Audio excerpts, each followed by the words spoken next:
Welcome to the MMA Roadshow, episode number 582. My name is John Morgan, and Cold Coffee is with me. And Cold Coffee is a whole new MMA world out there, man.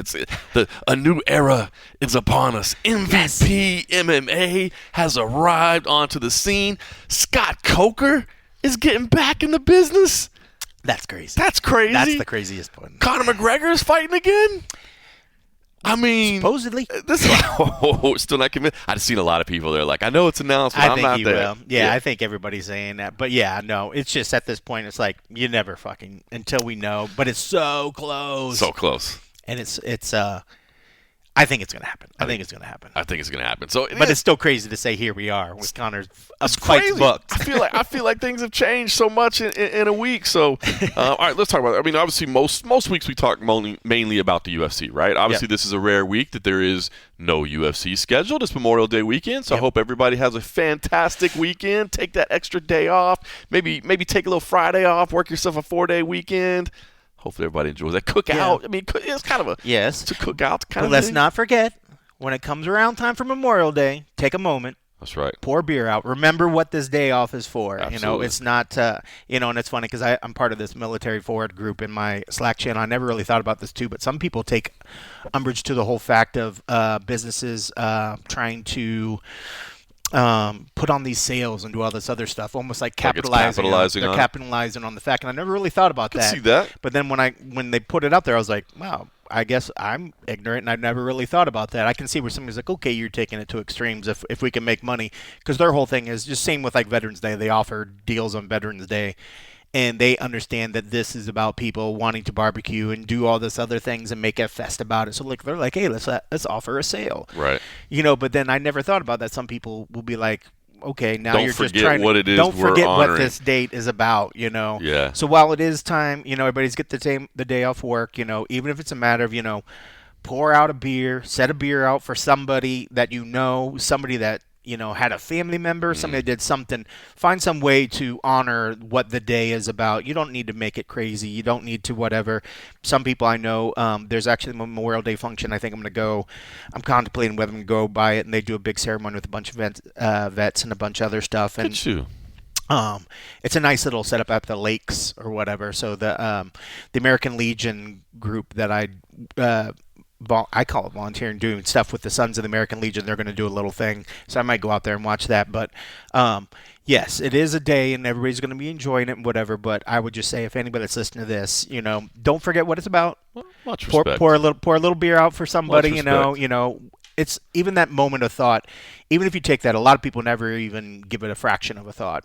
So even by having your beer, setting a beer out for somebody else that's not here, able to enjoy it, you're doing more than most of the people in the state. So I wasn't trying to bring it down, but I just want to remind people, that that's what this day is about. It's not just an extra day to kind of kick it or whatever, because that's kind of what it's become in our country, in our society. And I get it, like, I mean, it's easy to kind of forget, and in a day and age where our country, especially we're getting into the America 250 this year and all the stuff that's building towards what this country and how we became how we are.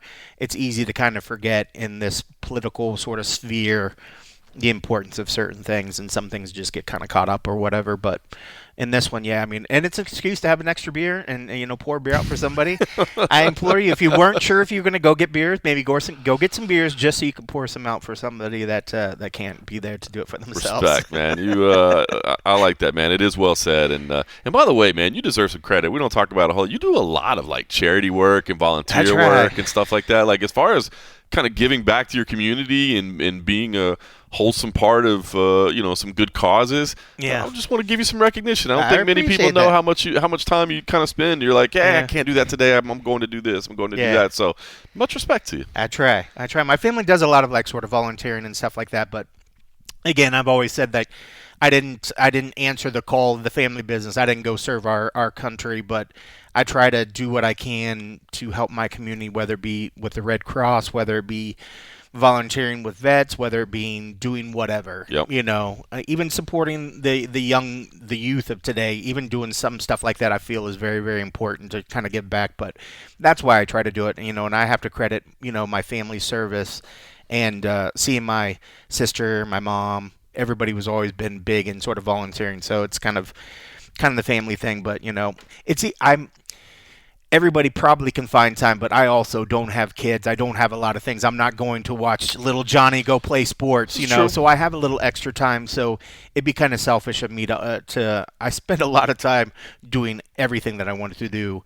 It makes a lot of sense that I kind of balance that by giving back to the community because I have that free time. Well, much respect. So, but I appreciate you saying a little that. more selfish with our time, and Yeah. so you deserve a lot of credit. I mean, when you're spending time with your kid, that's not being selfish. That's doing what you're supposed to be doing. And so I appreciate any parent that can't do a lot of things because they're spending time with their kids and doing that because that's important. It's valuable too, right? we got to raise good men and women to be out there in the world. So, and that's what you could be doing on Memorial Day with all the people. Like, enjoy your day off, but spend time with your kid. Set them in the right path. Do that sort of stuff because it's very, very important. My kid wrapped up 8th grade this week, man. He's going That's off to crazy. high, I know. I was school seeing all the next year. pictures that your wife was putting, and it's so funny. I can just imagine how emotional she's getting when she's putting all these posts together.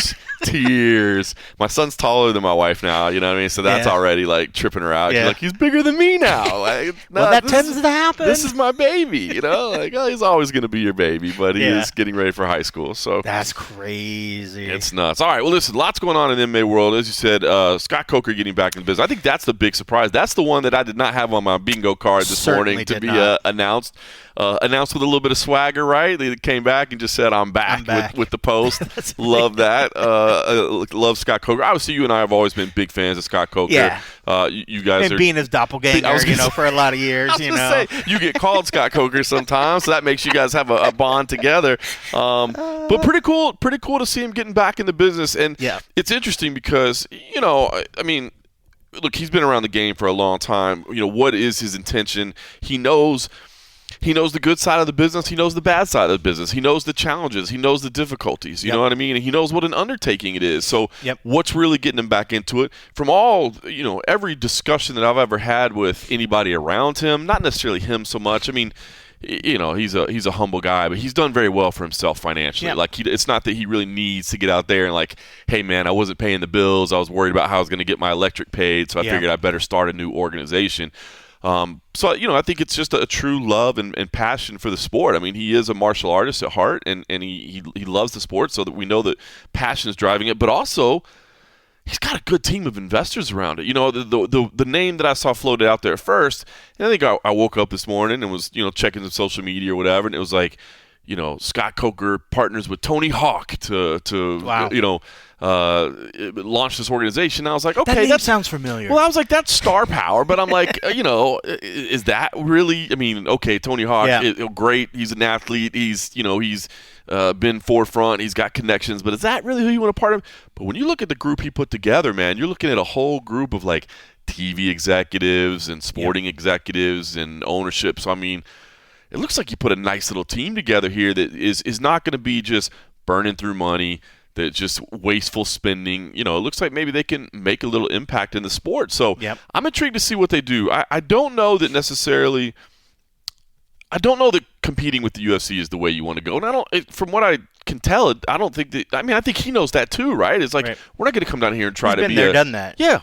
Like nothing – the space hasn't changed. It's not a weakened – UFC to the point where we can take over that number one spot. People might say, it's been the events aren't the same. It's not quite you got people saying, the UFC it's struggling now. Like they're not struggling. They're not struggling. There's plenty of content. There's plenty of fighters trying to get in there. They still are the number one, but I think he's smart enough to realize that he's been in the number two organization. I know a lot of times people are like, "Are they really the number two?" Bellator was the number two. Yes, that was. I mean, there was no discounting that.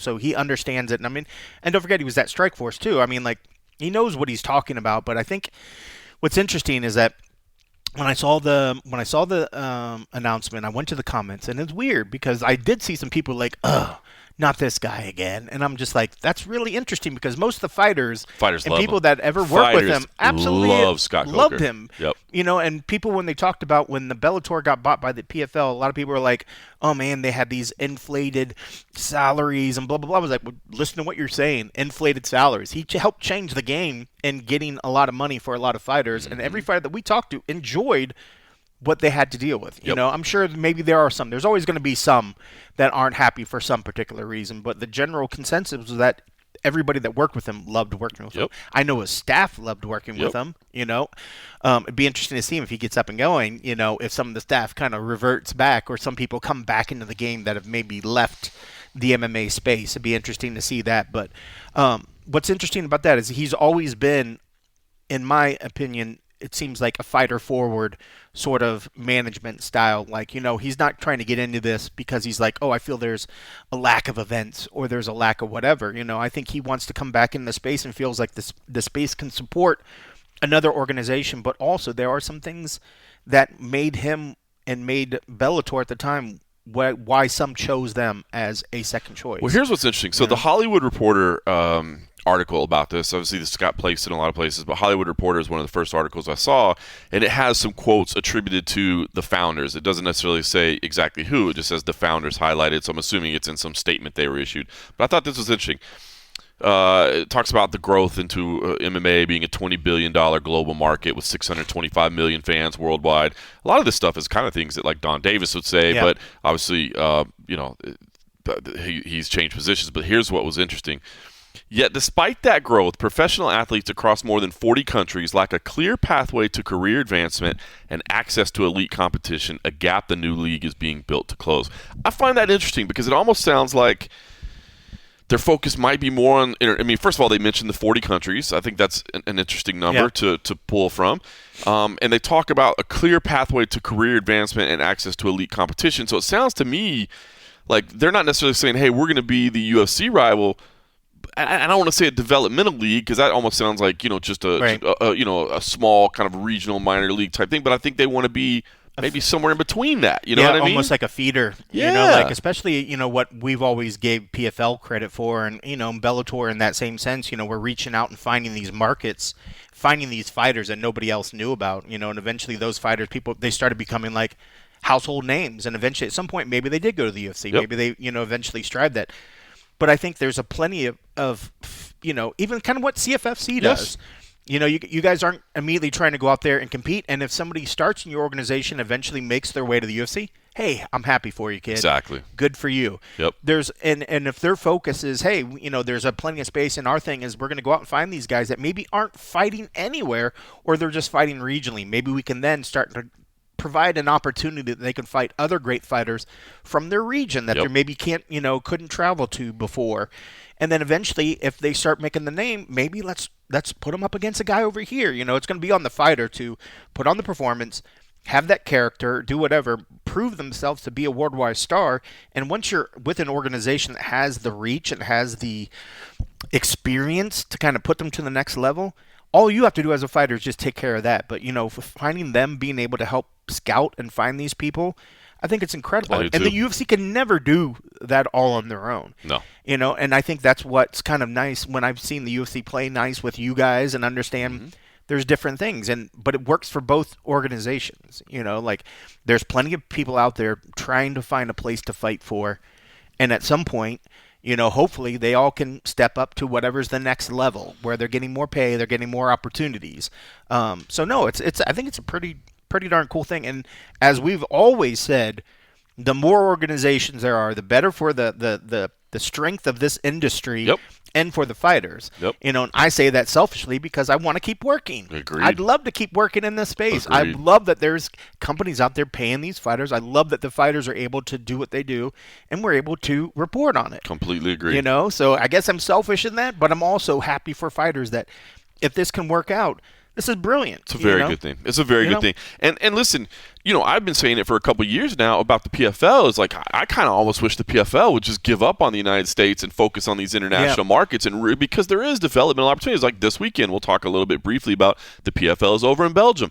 I haven't heard what their ticket sales are like for this particular event, but I'm betting they're pretty good because usually when they travel abroad, those are markets that are kind of underserved and don't have enough MMA. It's not like, if PFL were to come to Vegas and try to sell tickets, they'd probably struggle a little bit. You know what I mean? Depending on what night it is. Definitely, depending on what night it is. So I think this is a good thing. And again, we don't know their whole business plan yet. We'll let that happen in time.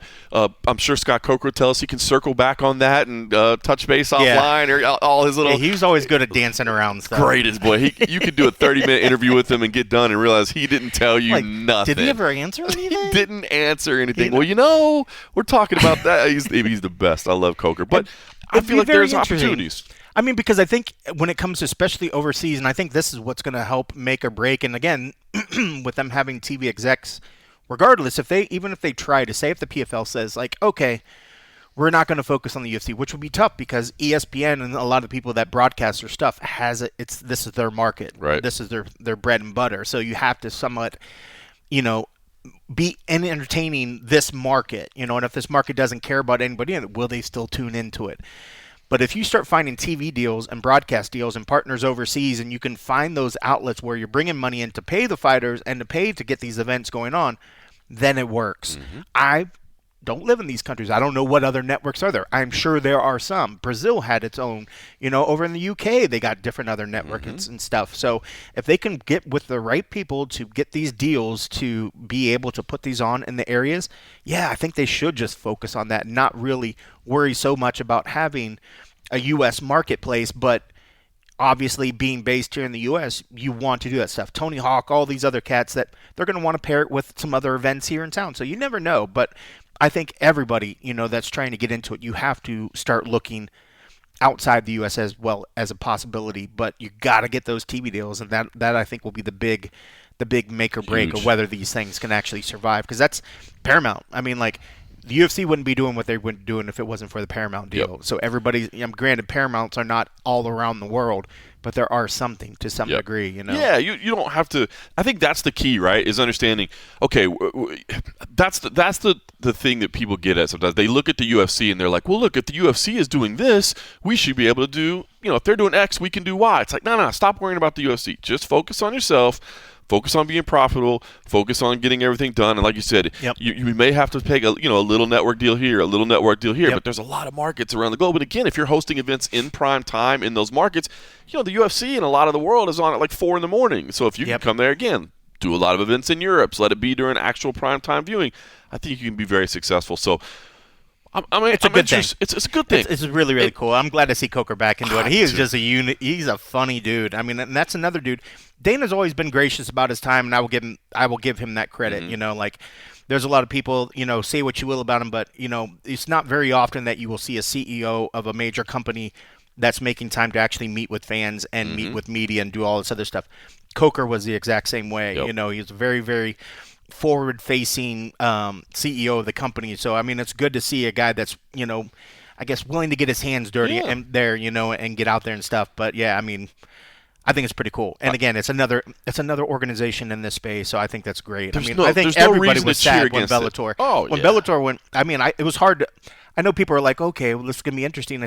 We'll see what happens from this PFL tour thing, but I can't think of anybody in this space that covered this for a living that wasn't a bit depressed or sad about Bellator going away. Yeah. Because we knew what that meant for fighters, So there's no reason to cheer against it. Now, if you say, John, I'm just a UFC fan, that's all I want to watch. That's fair. Cool. That's fine. The UFC's there. It's not going anywhere. It's not going anywhere. So this is just new opportunities. It's not saying it's got to take any of your energy. It's not saying it has to, but it's more opportunities for fighters to fight. It's more opportunities for media to have coverage of things. It's more opportunities for people that want to work in the industry to work in the industry. You know what I mean? Like, there's just it's all these things. It's a good thing. So there's no reason to cheer against this. MVP MMA, which we're going to talk about because you were there, there's no reason to cheer against them. You know 100%. What I mean? The more opportunities for the fighters, the better, whether it be early in their career, whether it be later in their career. When the UFC says, hey, man, we don't want you in our organization anymore, we don't have a need for you anymore, and you're still in your early 30s, or you still got some, you want to fight, you want to have a place to go do it, man. And so this is a good thing. So I'm excited. It doesn't always have to be,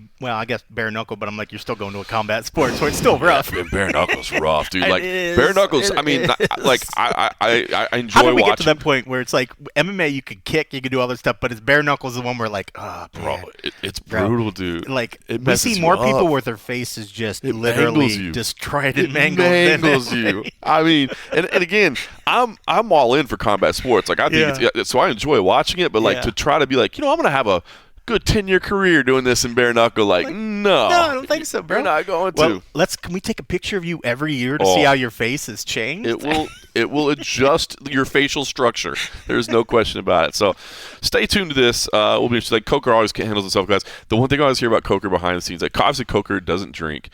But I guess he's like a huge midnight, what is it, like midnight owl? He just did night owl, and a huge night owl. I guess that would be it. Burns the midnight oil. There you go. I was putting two things together. Yeah, gotcha. That he would like if you're on his staff, like you better be ready to get a call at like midnight, 1 a.m. And he's like, hey man, I was just thinking about this. Like we need to do this, and that. So like, just be ready if you're signing on. But good opportunity for people to get jobs, and you know, that want to work in the industry. Like I have enjoyed so much switching over from the media side of things to now the operational side of it because I love this sport so much and I've really enjoyed it. And so here's another organization for people to go that maybe you're interested, like go fill out your applications, stay in touch with people. Maybe it's an opportunity for you to kind of get your feet wet. And they're content creators, people that love doing video editing and stuff like that. Here's an opportunity. Shooters like yourself. Like, man, if somebody's into being a videographer, how few really positions are there in the media space? Like, I mean, you're one of a handful of people that can make a living doing this. But hey, here's an opportunity for people to go work for an organization and be around a sport they love. So,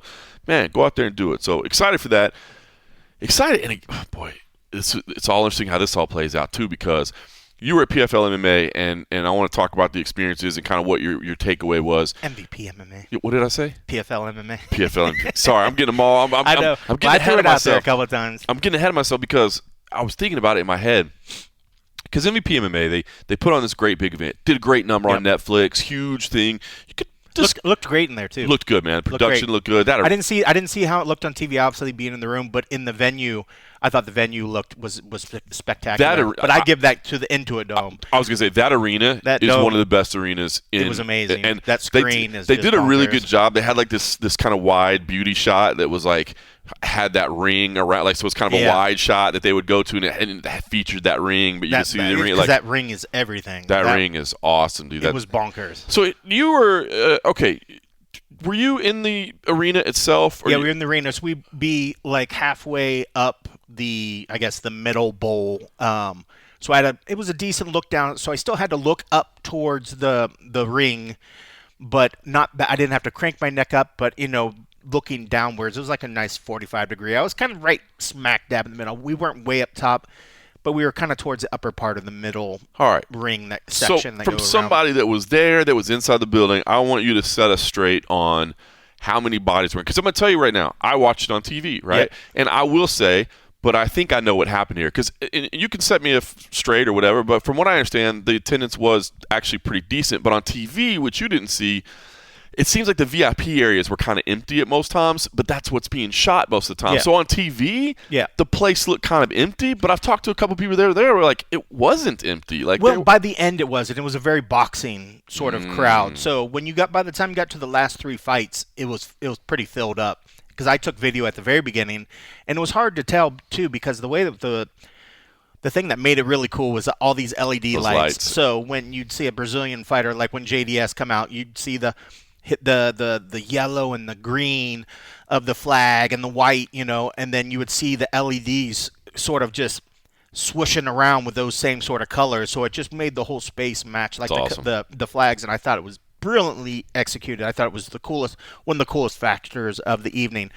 But with those lights, it made it hard to kind of really see into the chairs, to see who was there. I even had that problem being there, but when I took video of it and other stuff, it was much more empty throughout the whole prelims or whatever. But once you got into the main card, it started filling up. But it felt like I was at a boxing event, because the same stuff happens at boxing until it gets to the main card, or even into the main card.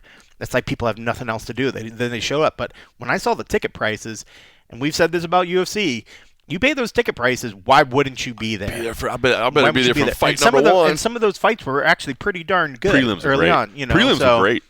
Honestly, I thought the prelims were better than the main card. You know what I mean? No disrespect outside of to the anybody. name values, I mean, the fights were so-so, but It did fill up towards the end, but yeah, it made it a little hard. But when I looked around towards the end, by the time it was getting around to even JDS's fight and stuff, and definitely for Nate Diaz and Perry, you felt that it was pretty packed. Yeah. So I walked away from this past weekend saying this is amazing, but again, not knowing that Scott Coker was going to announce this finisher. So I wonder if now this is a role they could fill, because, and this is why I jumped ahead of myself saying PFL, because John Martin has been doing great, and I like John Martin a lot, man. Every time I hear him talk, every time I talk to him, it seems like a sharp guy that really loves the sport.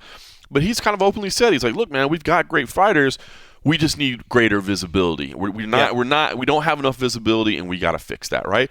And then I sat there and watched the press conference, and Nikisa and Jake Paul, they talked about how great they are at getting visibility. But what's the challenge that MVP is going to have? Well, if they're only doing 3 or 4 events a year, can't really build a roster like that, right? You can't sign multi-fight athletes to exclusive deals if you're only going to have 3 or 4 events.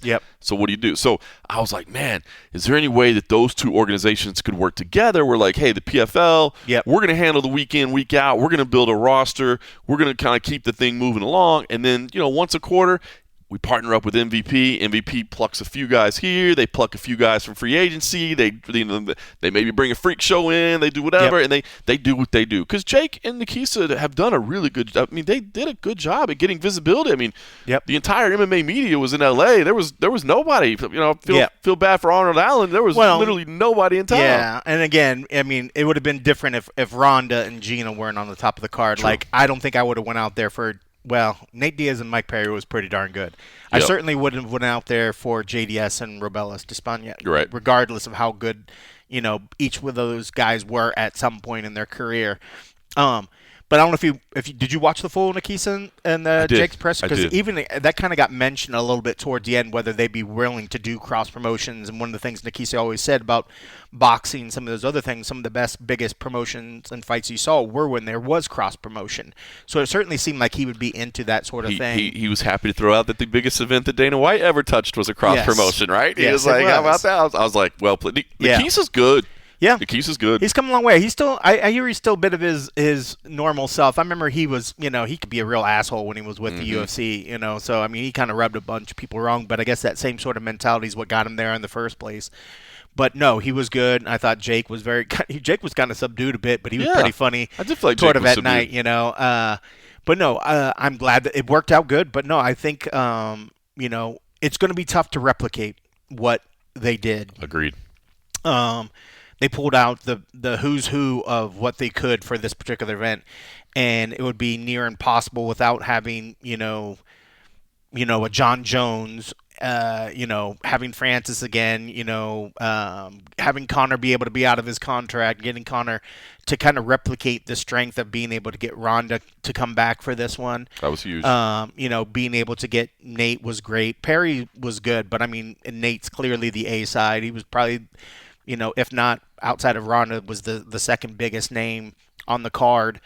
It's just going to be tough to replicate that, and even look at it. They were like, oh, it looks like Mike and Nate want to fight again, so we're going to make that happen. I'm like, bro, that fight sucked. Yeah, I hate that idea. And I love both those guys, but that fight was not competitive. Yeah. And the fact that, Bond had a good point. It was on the spinning block back, they were talking about, we hadn't seen Nate for a while. If he didn't kind of get it up to sort of train and get ready for this one, what makes you think anything different for the next fight that he's going to, it just, we know what we're going to get from Perry and Perry, but even Perry, if it was a better conditioned opponent on the other side with whatever, he wouldn't have looked as good, Agreed. But Nate, I thought, just looked so bad right from the get-go, and this is a guy that normally has cardio for days, and I don't know. Looked like he was done in the first round. Yes, he looked like he was done in the first round, and I just, And I love Nate, so I'm not trying to. And he looked in good shape when it got on the scale and stuff like that. He looked good, but on fight night, you could see that weight came back on. He was carrying it heavy. He was looking kind of flabby, and I was just like, man, you figure this guy's always so good about his cardio and running.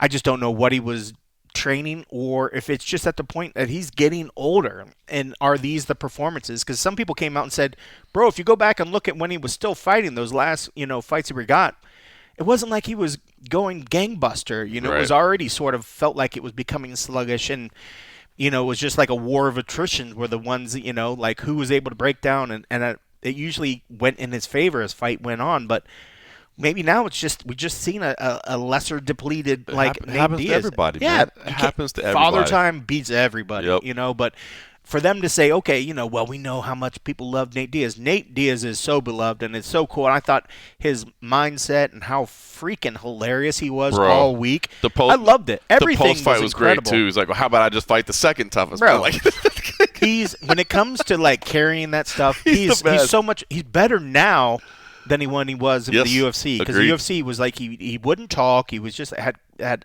attitude and grumpiness, and people loved him for it, and that's great. But what he's doing now and how he was at the open workout, how he was in the post presser, That's great. that's the shit that new people watching that could fall all in love with him again. Like I could see this new crop of people. But unfortunately, that's not the fight. He can do a great job of selling the fight, but when it came to the fight, that's the part he wasn't able to deliver on. And I'm not going to rush back and say, oh, I can't wait till MVP MMA 2 so I can watch the rematch of the fight that sucked. I know it was wild. Everybody was like, "That was the only good fight of the night," and I'm like, "What was it?" Like, no disrespect. That's just because obviously they're beloved fighters or whatever, And I know people are like, "Oh, but how bloody did he get?" I'm like, bro, you could tap him almost now with that scar tissue. Like, what fight hasn't he had recently that his face hasn't sort of split open? And his Perry throws hard. That's BKFC king right there. He does throw. I was happy to see Saladin Parnasse on the main card. That dude's vicious. That's a dude that I've seen from afar for a long time. That's that I've legit. always like, man, that dude. I hope he comes over. That dude's the real deal. So I was glad to see him get that shine. Obviously, I was super happy for Pumi Nakuda, former CFSC flyweight champ. He's legit. He proved himself legitimate. I do think there was a mishandling of that whole situation. Oh, if I'm bro, being don't honest. even get me started on that. I thought it was. I thought Herb Dean and those guys fucked that one up. I think they made a mistake, man. I think they made a mistake on that one. Again, I'm a little bit of a Nakuda homer, but I still think they got it wrong, man. So, but it should have went to the scorecards. That's what I thought too. That was the worst thing. And the fact they went to the replay and tried to justify it and say that, oh no, I could tell that he was out at 4:59. And then, bro, then why didn't you grab the hands? You never actually stopped it. And I like the point with, I was watching the podcast with John Anik and Ray Longo. Ray Longo. It's like when they went to separate him, he grabbed Fumi's hand instead of Andreas's hand or Adriano's hands. Yep. And so it's like you're pulling the wrong hands away, and then you just made it worse. And the fact that Moraes held on so long, he should have been. I was so pissed. I wanted him DQ'd. I wanted it just to be like, wow, he should be penalized. Nobody, when Paul Harris held on after the fact, he got a lot of shit on him, and Moraes should have got the same shit for holding on. Like he did after that. I was just talking to Josh Thompson earlier in the week, and he said he was calling for the DQ, and I was like, bro, I think you're being a little too strong on that. I respect it, but here you are saying the same thing. That was so egregiously bad. It was it made me change the way I like Moraes. I thought I had a lot of respect for him. Of course, that dude's a legend. A lot of people might not have seen his career, but that dude's a legend. That pissed me off really bad. I thought Herb Dean and them fumbled that bag so bad to the point I wanted to go on Twitter and be like, who had money? Check this dude. Check the bookies and watch this dude drop shit off. I thought that was just, how can you justify that and try to go back and say it? I felt like they were just covering their butt because, and he never even at the very end, he never signaled that the fight was over. He just, the bell rang, the hold went on, and then he goes to separates the hand. And now you want to come back after replay and say, oh no, yeah, he was out at 4:59. You should have said that then. Agreed. You should have said it. Yep. You can't do that after the fact. Yep. Like, that's ridiculous. Yep. It felt like, what's the point of replay if you're going to then go back and still get it wrong? Like it doesn't, and then the commission's not going to do anything about it. Got to run it back, right? Got to do. I thought Pumi did a great job calling for the rematch. You got to run that back, right? I mean, I give that dude so much credit on how well he took it, but granted, he just got submitted and his brain was still lacking oxygen. But I thought his response to how that was handled was gracious, and I thought it was better than I would have done, or better than probably 90% of the fighters out there. I give the dude a lot of credit, but yeah, I would love to see a run back because maybe then we'll see. Because I thought he did incredible, But and it's funny because the size difference between the two of them is just huge. Pumi is, I mean, if there was like I know they do it like internationally, but like a strawweight division for men, you know what I mean? Like he's really small, like He basically, so he came through CFFC, and we loved him. Like, obviously, great. I mean, he had some great finishes. He's been criticized a lot lately because he gets a lot of decisions, but he had some finishes for us. He's great. He's phenomenal on the mic. He always enjoyed talking to CM Punk. And he's just a nice guy. Like, behind the scenes, when you talk, he's just a really nice guy. But basically, the UFC had told him, like, we're not interested. And so he kind of like walked away because he's like, well, I'm going to go do pro wrestling. And I'm like, man, how are you going to do pro wrestling at your size? Like, can you Yeah. do? Because he's a small guy, but he stuck. And I'm glad he stuck with it with fighting. He kept winning, and he got this opportunity. And as you said, I think he got wrong, but at least he got paid well, which is hey, good thing about their pay structure. He didn't lose out on a win bonus, right? Because they just do a guaranteed money. I like that. So his money doesn't change. His notoriety certainly increased, maybe more so than it would have with a win. Maybe the controversy helped him even more. Maybe if he wins this, everybody just goes, yeah, but Adriano's washed at this point, so blah, blah, blah. So, you know how people are. You're not there. So maybe the controversy helped him. So I like that, but I think you got to run it back. So, but you hit on something good. The challenge is going to be for them to replicate this. Like, and the Keith even talked about it. He's like, man, we got all in fact, I think I saw some clips yesterday where he was speaking with Ariel Helwani, and he's like, if you take the White House card and you put it on Netflix, our show beats that. No. Don't know if I agree with that. That's pretty silly. Don't know I agree with it. Especially, now if you're saying you take all those fighters and you put them in the Intuit Dome and on Netflix, I still disagree, but maybe. Obviously, the White House, if it's at the White House and on Netflix, it destroys. Like it because the White House is part of it. Yep. But anyway, they did the right job of picking all the right components. We said it, President. You got everybody you could. They're going to struggle to do that again. I will say, I've heard a lot of people say, what if you could get Ronda to come back for one more against Holly Holm? That might do a little bit, right? And they've already got Holly Holm under contract. It's a boxing contract, but I'm sure they could do that. That might stir the interest a little bit, right? I mean, obviously that's reliving history. I do think you did get a matchup with Francis Ngannou and Rebellis to Spain while they were both in kind of mismatches, if we're being honest. Francis was fighting a light heavyweight and Rebellis was fighting JDS, who we said going in, if JDS tries to keep the standing, it's going to be terrible, and it was. I wish he would have just put on the wrestling shoes. But still, Francis Ngannou and Rebellis to Spain, man, the visual of that and the highlight reel of those two, like, that's good. And then, you put Jake Paul against somebody. If you had that little 3-pack of fights right there, that'd be pretty strong. But they are going to struggle to kind of reinvent the wheel over and over and over and over. It's going to be tough. It's going to be tough. I mean, the prelim, I will give them credit. They can match what they did in the prelim, and some of the guys that Nazim dude kind of stole the show for the week. Right? He was just bonkers crazy. And he had a tough challenge. He made it seem like he wasn't hurting, and he was pressed there at the very beginning. But I think if they can keep finding guys like that, start the fight off good. Yeah, they just need to capitalize it with another few strong ones. But but even then, it's never going to get back to this point without Ronda being on it. You're not gonna your next level without somebody of that equal star power, which is very, very few. Even John Jones coming over there would get a pop, but it's not going to get the same pop with Ronda because most of the people off to the side, the casuals. That's and I don't try to say that not like it's a degrading thing, but I had my I just got my teeth cleaned the other day, and the hygienist was talking about how her and her boyfriend, because he's into it, decided to put it on, and they want to see him. They're like, I couldn't believe it was over, and I was like, yep. And I talked about to half the people I've talked to, like colleagues in work, actually watch that event because they were watching it for Ronda. Like, they're not going to do that for John Jones. Correct. They don't know who John Jones is. Yep. So it's going to be really, really incredibly hard for them to kind of replicate that. But I think they can have a decent card. But going to what your point of like the White House, if the White House event was on Netflix, the numbers would literally just triple. Yeah. What they just did. Yeah. And it'd be silly for them to think it was anything different. But that's because that's the White House. I mean, yes, if you just take the fighters per se, and each individual star power and just say, well, who's a bigger star, this fight or Ronda and Gina? That's not the same thing. Right. You got to forget the White House. People want to see the fact that it's at the White House. I just had 2 different calls in 2 days with all the whole USA Today network, news, entertainment, politics, all these people paying attention to the White House card. Wow. About a fourth of them were ones that were on calls talking about the Ronda and Carano fight. Right. And those were ones that were they just cared about Ronda. Yep. So this card, if it was on the same platform, would just destroy Agreed. it. But I appreciate what he's trying to say, and you got to stick behind your product, and you got to keep talking the shit, keep the heat going, or whatever.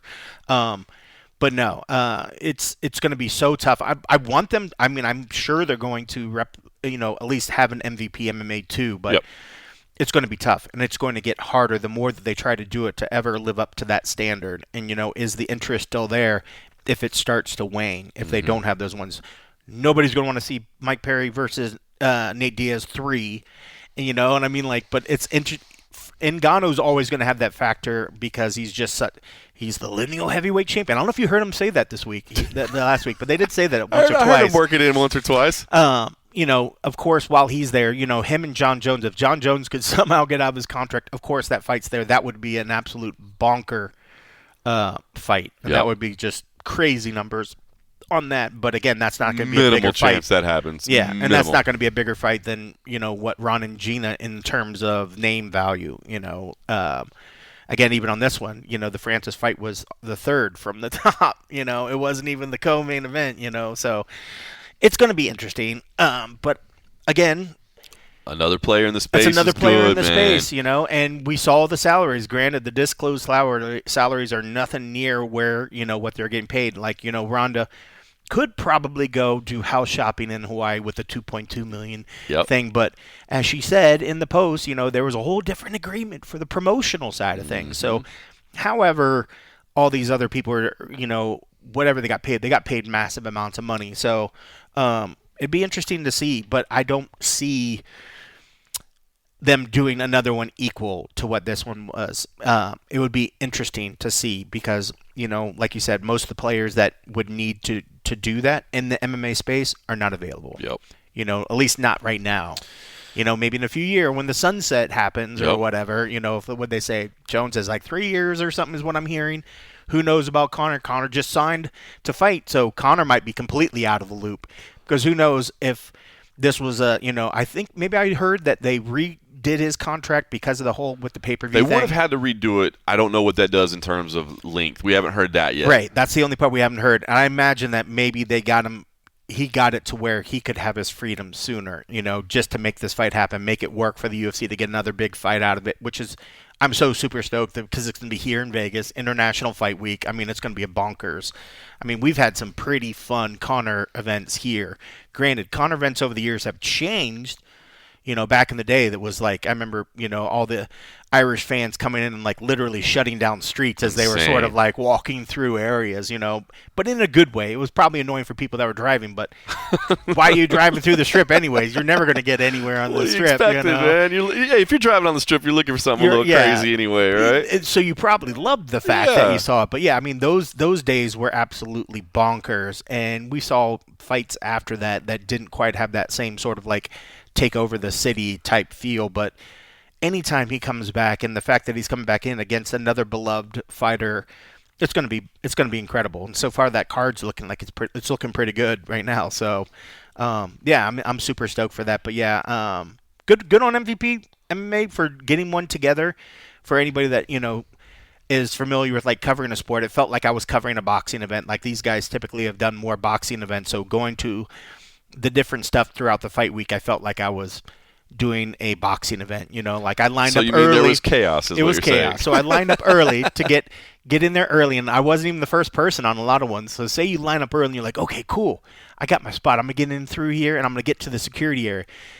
Then they'd be like, okay, well, we're going to screen you all, but can you all just sort of all stand over there in a pile until we let you in? I was like, oh, so the whole fact that I got here an hour before everybody else doesn't matter because now we're all just bunched up and everybody's going to run to get their spot. I'm like, I hate this.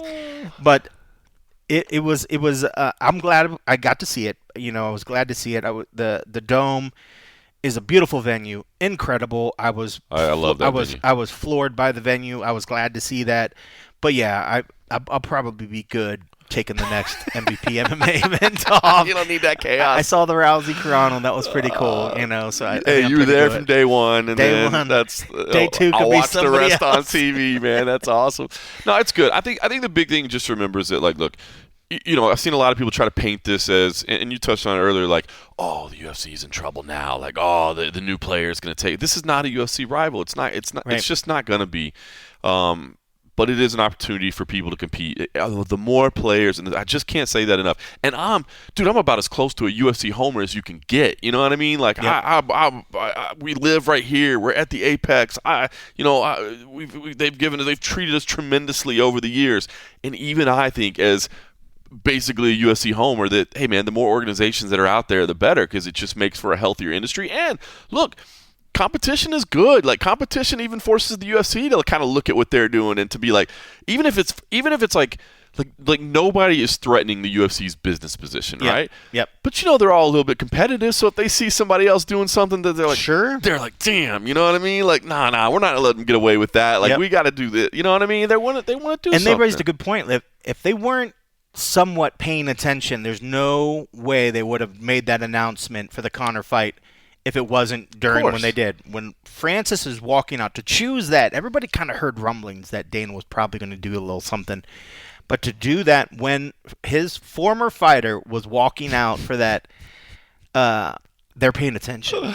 They're paying attention. So, definitely paying attention. They see what's going on out there. Yeah, I thought that was so funny because some people are like, oh, that's so catty. It's so whatever. I was like, bro, it's all just games shit. They're just having fun, But I was like, because I know somebody was like, oh, he's taken away from his own event. I was like, they don't care about that event that was going on at the Apex. If they had a chance to kind of put out this big news on whatever, because it is what it is. I personally had the UFC fights on my laptop while I was watching the fight. So I did my part. I watched the UFC Apex fights. I think most of the people that are griping about it probably weren't. The people that were like, oh, they took away from his event. I was like, bro, you didn't even watch it, did you? I was like, who knows? It was funny. So I actually, I had totally forgotten that night, that Saturday night, was actually my son's formal dance, like their big 8th grade formal dance where they wear the shirt and tie and all that. Were you a chaperone? No. Do they still do that, or do teachers chaperone? I think the teachers do it. Yeah, I think so. No, you don't want me being a chaperone, bro. you don't like, want where's me the there. punch at? 100%. Just spiking it over in the corner. So it's funny because what I did was, but I didn't want to no-show the UFC, but because I was like, well, it's here. So I went to the UFC. I watched the first 2 fights from the Apex, said hello to everybody, checked in with everybody, talked on some upcoming plans, et cetera, and then I left so I could go be with my son, take him to the park, he's all dressed up and, just be there. So, but I had planned on, I was going to have like my iPad up or whatever with the MVP fights on there. Like, they don't frown on that. I mean, they don't care. I've done that multiple times. Bellator, MVP, whatever. They get it. They get it. Like, we're doing a job. Yeah, it's work. It's nothing personal. Yeah. So did Dana reward you with a White House seat for going to his Arnold Allen fight? I have no idea. I do have my credential. But have they already confirmed like who's on this? I know one person got rewarded from our boy. Yeah. And he hasn't really said much about it, and I'll just leave his name off of it. For working that event. Where was the event? The week before was it? I don't remember. Was it a boxing or whatever? But our boy worked the event, and then everybody came back that next day, and it was Sunday boxing, and he was there in the crowd, asked Dana some questions, and then they grabbed him afterwards. Hey, come here, we need to chat. And came back over. He's like, yeah, got my White House seat. Nice. Yeah. So I didn't know if you got the same. No, I didn't even talk to Dana while I was there. No, I was texting. No, all I know is I'd pull him aside next time you see him. Pull him aside because people are getting their confirmation. People are making waves. People are making their waves. Interesting. So, I got my flight booked. I got my hotel booked, so I'll be out there. I actually know some people, like fans that have hit me up. I'm like, I'm going out there. They're like, it's just so unique. I'm looking at the different spectacle. I mean, it's going to be the stuff that's going on, like in the mall and the lip stuff during the fight week. And then with some of the activations, you got Zach Brown putting a concert on out there. I think there's concerts 2 nights in a row. I don't know if it's him, but I think there's concerts on the 13th and concert on the 14th. It's going to be pretty darn cool. And if you have time, outside of that, visit our nation's capital. I mean, there's some really cool museums and stuff out there, like outside of the fight stuff that I'm hoping that maybe if there's a chance, but granted, our week's going to be crazy. And then after having some of the calls today of the different content stuff, at the end of the day, I'm going out there to work, but it'd be very cool to be able to see some of the stuff. I think the last time I was out there I was trying to do the math, and I had to confirm because I think they were out there in 2011 and 2019. But last time I was out there, I was still with the UFC. So that would have been that 2011, which I think was Cruz and Johnson fight. I think that's who it was. Right. That was the last time I went out there, So I'm interested to just see, just to get out there. Yeah. I mean, at the end of the day, it's our nation's capital, there are some crazy fist fights and shit going on. So the fact I've been hearing from people that are like, dude, I just said screw it. I'm hoping I get the tickets, but I'm just gonna try to go out there and do the thing. I'm That's like, cool. why not, man? Yeah, why not? It's worth pointing out because I didn't know it until I was out there for PFL. That like entrance to the Smithsonian, all the institutions is free now. As you wisely pointed out back then, well, it's not free; it's your tax dollars. But it is free. Like if you thought I'm gonna have to pay this, pay to this. Go before history's been rewritten. Yeah. Go. Wow. Go up there and find all the Post-it notes when they said, this is what instead. No, I'm just kidding. So great. That's too funny. But yeah, it's worth, dude, I mean, obviously. It's incredible stuff out there. So much cool stuff. I mean, legit history of everything is incredible. And like I said, it is free. So if you can get out there, hotel rooms are not free out there. Oh my goodness, it's funny because so I was speaking of somebody that reached out and said that they're looking at stuff. They started looking at the hotels, and I gave them. Well, I was like, well, this is the area I'm staying at. Looking at, and they're like, oh, hotel prices look pretty good. And I said, no. Make sure you put the dates for those and look at the price. The price It's easily insane. like triples, Yep. for that. So I mean, like it is literally. It's an event. It's a huge event out there. So just like when big stuff happens here in Vegas, you'll see the prices of the hotels fluctuate. Yep.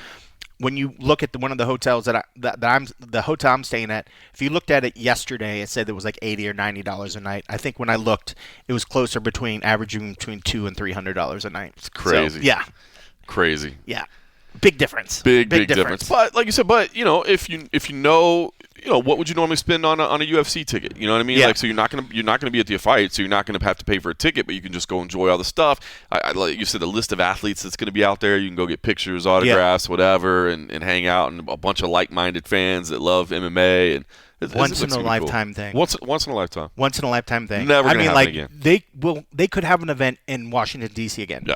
But to do the stuff that they're doing at the Lips in the mall and stuff, it's never going to happen again. It's never going to happen again. Yeah. It's never going to happen. So, when you start putting your value on being able to see that sort of stuff, and if you are a fan, regardless of whether it should be happening at all, that is one of the I'm planning on doing some like man on the street stuff, and I will try to ask some fans and people I see out there, like, okay, what are your thoughts on this? Should this be happening? Blah, whatever, blah, blah, blah, blah, blah.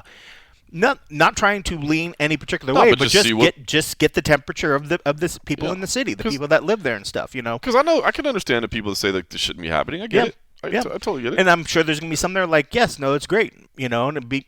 But whatever, I'm just going to literally, like, what are your thoughts on it? And just try to get some of that stuff, because that's also content that the other parts of the network can use, whether it be the news, entertainment. That's not breaking down a fight. It's not breaking down a fight. I'm not asking him for whatever. Just getting the temperature of the space and stuff. So regardless of whatever your leanings are, this is a once-in-a-lifetime sort of thing, and it's going to be unique. It was just like when we had the opportunity to cover the Sphere. Like, we've been doing this long enough that we don't get once in a lifetime opportunities many in this sport. So the fact that they came up with something else different that I never thought would happen in this time that I've been covering this, and this is just bonkers. This is unbelievable. And this is what I've been saying, when the Sphere, when they talk, oh, this is a once in a lifetime thing, it probably was, but they can go back to the Sphere if they want to. Like, there's a lot of challenges and there's money involved, but they can. Yeah. They ain't doing this again. No. Like, this will never happen. You know what I mean? Like, no. The fact that this is even happening still is mind blowing, and that's one of the things I think Matt Wells, some of the other coverage that we're gonna do, and I know he's gonna put like a little video essay about it, of just how we got to this point. All from the talk of like, nah, there's no way it's going to happen. It started as a little sidebar conversation between like the president and Dana White, at an event, you should have an event at the White House. Okay. And then like, yeah, that never happened. That never happened. To like, wait, no, we're talking about it to here we are just weeks away. And it's absolutely unbelievable. Bonkers. I can't wait to get out there, man. I literally cannot wait to get out there and just to see it all and to soak it in, man, because it's, it's once in a lifetime, regardless of how your feelings about it or what you think about the card or whatever. It's just like, come on, man. And that's why I think the viewership for that's gonna be off the charts, because the news. I keep saying that, like, maybe the viewership won't beat the Netflix number. I don't know. Maybe it will. You know what I mean? Because I guess it depends on how many homes. And everything. But I think like the social media impressions and everything are just gonna be, because it's going to be a cultural event, right? Yep. Like Rousey Carano. Not quite cultural event. Numbers sucked earlier on in the week. Right. They got better when it got to like the fight night and like the weigh-ins and the workout stuff like that, when you actually started to get to see the physicality of the fighters that were in it. But in the lead up, it sucked. Yep. And that gives you all the information you want right now. But as for the White House stuff, I think it's going to do I pretty think it's darn gonna good huge. numbers. And like you said, it's going to be because it's not confined. Not only is it not confined to the MMA pages, it's also not confined to the sports pages. Yes. You know what I mean? Like this is like you said, you're dealing with Yep. departments. Every department under the USA Today branch is Yep. into it. So Yep. it's going to be big. There is some MMA this weekend. Obviously, it is an off weekend for the UFC for Memorial Day weekend, but the PFL is over in Brussels. So if you want to get your fix, Saturday afternoon. I always love the afternoon shows from Europe and from the Middle East where we get to watch them early in the day, so make sure you tune in for that. Vincent Henderson's got a tough assignment in Patrick Cabarrora, the upcoming Belgium undefeated dangerous guy. Some other recognizable names on there, Taylor Lapilus and Jake Hadley, two guys I think absolutely kind of shocking they're not in the UFC. Naoki Inoue is on there. So that's a good one. I love that one as well. So even the surprise that Joe Schilling, Joe Schilling returns out of nowhere. Like what? Who had that one? I don't know. I was just scanning the fight card. I was like, what? If you had asked me, John, one of two things is going to happen. Either Scott Coker is going to get back into MMA, or Joe Schilling is going to pop up on a random PFL card. I might have been like, oh well, Coker all day. Like, no, you get both of them. So I thought that was pretty wild to see him back. That's pretty bonkers. So anyway, got that going on. There is the I guess you guys are probably featuring a little bit of the Usyk Verhoeven coverage. Yes and no. I mean, like obviously it's a huge. Anytime you got Usyk on there, we actually Farah Hanoun I just edited it right before she caught up with Alistair Overeem. I didn't even think she's probably there, right? I didn't think so. You guys have on-site coverage. Yeah, that's awesome. Is her coverage being used with USA Today and stuff too? I'm not quite sure. I didn't realize. I mean, it makes sense think about that. That's where awesome. it's at. But yeah, when I saw it that she was there, I was like, oh, I guess she's going to be there. So, no, I mean that. So it's a very, very good fight. But I'm off. I won't be doing anything, but I'm going to probably try to watch it. But I don't even think I have DAZN. But even if I had DAZN, this would still be a pay-per-view. Yeah, so I'll wait for the highlights or whatever. It is, I mean, pretty cool, right? The Great Pyramids and stuff. I mean, it's pretty unbelievable. That is still a wish list. There's not too many wish list places that I'd like to still go over and see, but yeah, that's still one of them. I just heard it's just chaotic and dangerous. Yeah, is what I've heard. Egypt is not a great visiting place. Yeah, and then I've heard stories of people that when you see pictures of the pyramids and stuff, it's perfect if you frame it up the right way, but then you turn around the other direction, you're just like, oh. It's not I'm into history. I'm into stuff like that. Like I think stuff like that is amazing. I mean, the whole Egyptian culture. And, their time in history is unbelievable. But I have heard it's a little bit chaotic over there. And, not exactly traveler friendly. We've been in some pretty chaotic places. I've done some dumb shit, bro. They're I think about it, especially now that I'm older. I'm like, dude, if my son ever did some of the stuff I did, we put ourselves in some bad spots. Well, we know what to tell them not to do. At least, or when they find themselves in that situation, we possibly can give them some tips. Jesus. But it would be really cool to see that. But again, it probably won't ever happen. But if she's over there and she's able to get some stuff, so that's good. That's awesome. I didn't even think about that until we started. That's cool. Very, very cool. Yep. And tonight, obviously, by the time most people listen to this, it'll already happen. But I know you're going to go head over to UFC BJJ. I am in probably the next couple hours. Love it. Take a look at some CFFC BJJ veterans. I'm always going to promote the CFFC, but Kevin Dantzler in the main event. Obviously, very, very difficult assignment in Mikey Musumeci. Mikey is just absolutely incredible, but I'm happy to see Kevin Dantzler, who has appeared on a ton of our events. He actually has wins over Rob Davashvili and Aljamain Sterling, so that's pretty nice little thing to have on your resume.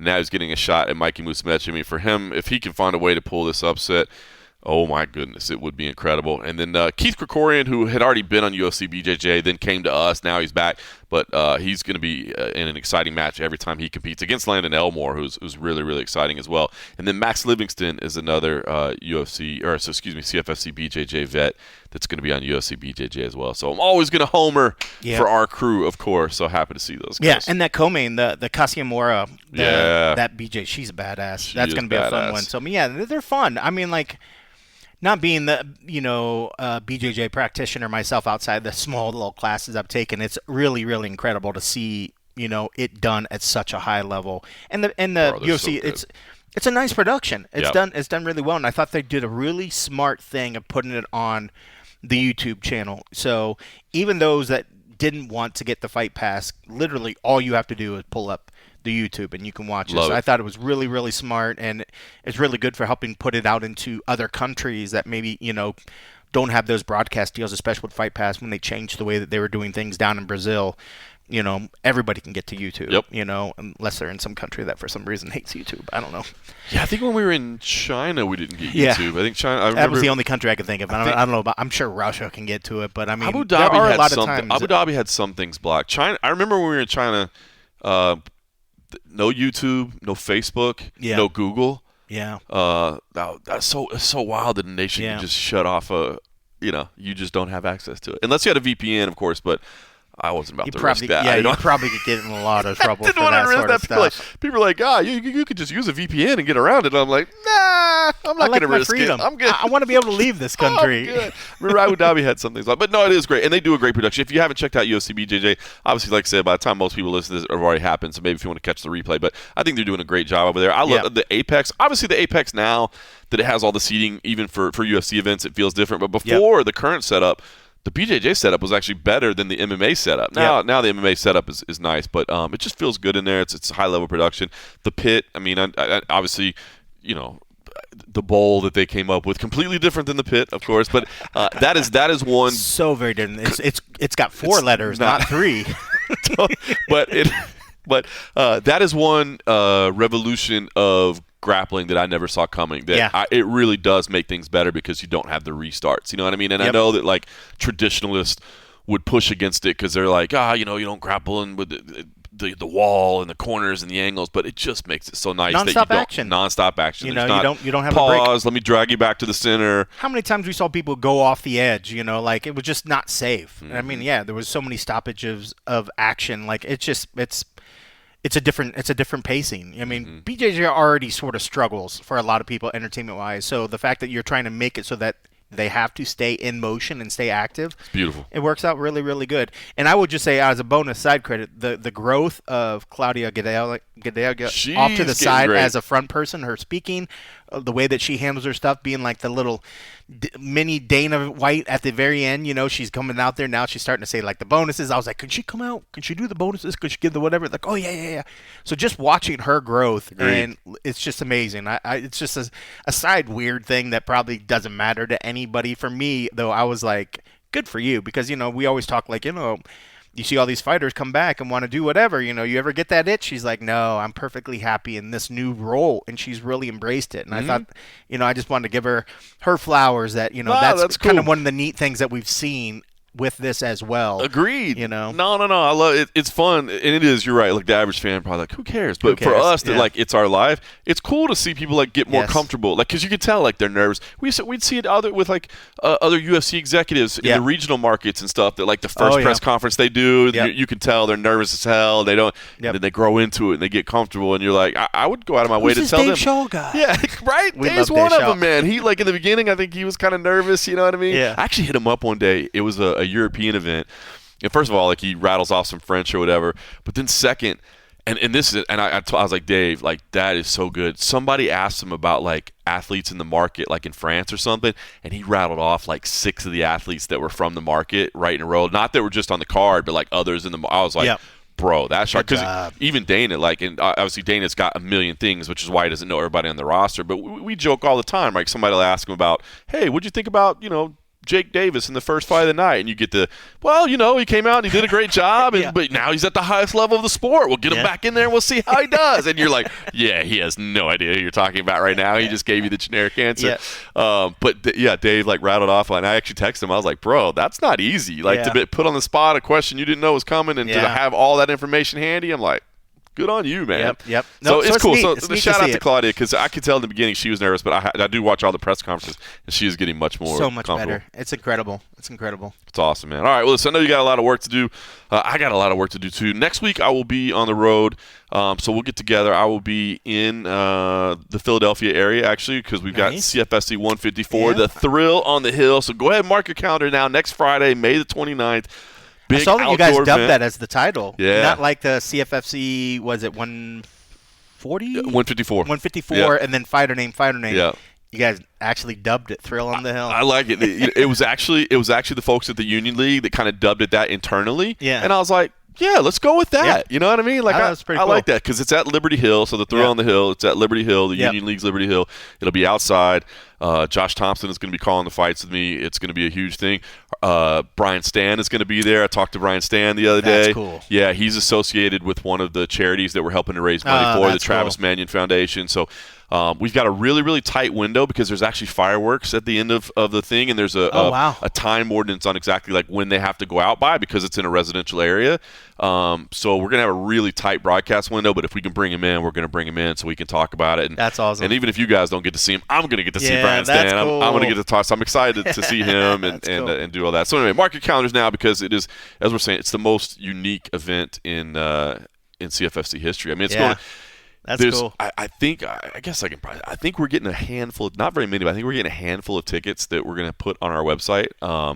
They're not cheap, but they're for a good cause. They're tax deductible, I imagine, because they're charitable. But it's like all you can drink, like prime, like all you can eat. They're having like chef carving stations. They're gonna be like hand rolling cigars. And there. the money goes to these charities. Mm-hmm. Oh, that's cool. Yeah, so they're putting it on, and so anyway, so they're giving us because this is like a very the Union League is a very like esteemed organization. It's like the creme de la creme of society in that area. So this is like a rare chance for heathens and hoodlums. They're bringing some like ourselves, naked people to go in there and just fist fight and blood. It's gonna be great, man. I'm looking forward to it. So anyway, I fly out Wednesday, so we'll carve out some time on Thursday, and I'll join you from there. Weigh-ins are going on. We'll make it happen. You know, 582 weeks we've never missed. We've done a lot of travel. We've been to different places. We'll make it happen. So anyway, I'm going to let you go enjoy some UFC BJJ 8. There's boxing this weekend from the Great Pyramids. There's PFL on as well.